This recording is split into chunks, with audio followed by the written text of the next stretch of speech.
அதற்கு பிரம்மத்தி தோஷத்தை நீக்க வேண்டும் என்று என் பெருமாளே ஒரு பெண் சுரூபத்தை எடுத்து ஆமா அந்த மாயாணத்தின் பக்கத்திலே ஒரு சிறிய குடிசை அமைத்து முனையாப்படி அரிசி பொங்கி ஒத்த பந்தத்தையும் கொளுத்தி சிவன் வருகையை கண்டு எதிர்பார்த்து நிற்கிங்க. ஓ எப்ப வருவாருன்னு எதிர்பார்த்தீங்களா? கைலாசத்திலே எங்கு பார்த்தாலும் இன்று கடவுள் பகவான் அன்னம் கேட்க வரும்போது தேவ முனிவர்கள் யாரும் அன்னாகாரம் போடக்கூடாதுன்னு கைலாசத்திலே பறையோசை அடித்து விட்டார்கள். சரி, சிவபெருமாள் பசி பொறுக்க மாட்டாமல் அதோ ஒரு குடிசை தெரிகிறதே, பிரம்மத்தி தோஷம் பிடிக்காம இருந்தா பெருமாள்னு தெரிஞ்சுக்கிடுவாரு.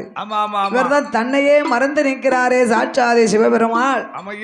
என் பெருமாளாகிய கண்ணன் குடிசையின் வாசலே அமர்ந்திருக்கும் பொழுது ஒரு பெண் நிற்கிறாளே அண்ணன் கேட்போம் என்று கபாலத்தை ஏந்தி கொண்டு வருகின்றார். என் பெருமாள் ஒரு பெண் சுரூபத்தை எடுத்து இந்த முனியாப்படி அரிசி சாதத்தை 3 உருண்டையாக உருட்டினார். நல்லா பொங்கி பொரிச்சு அதுக்கு உருண்டை திரட்டி கையில் கொடுத்தா கபாலம் முழுங்கி விடும் என்று எண்ணி திரளையாக உருட்டி பூமியிலே எறிந்தார். அந்த திரளை பூமியில வாங்கி எரிஞ்சாரு. அதை கபாலம் ஓடி போய் கவியது. பசியில போய் கவக்குன்னு கவிக்கிடுச்சு. கபாலம் கவிய போது பார்த்தார் கண்ணன் இதை விட்டு விடக் கூடாது என்று பிரம்மனுடைய சிரசிலே இருக்கும் கபாலமானதை ஓங்கி கண்ணன் அவர் மிதிப்பாரா.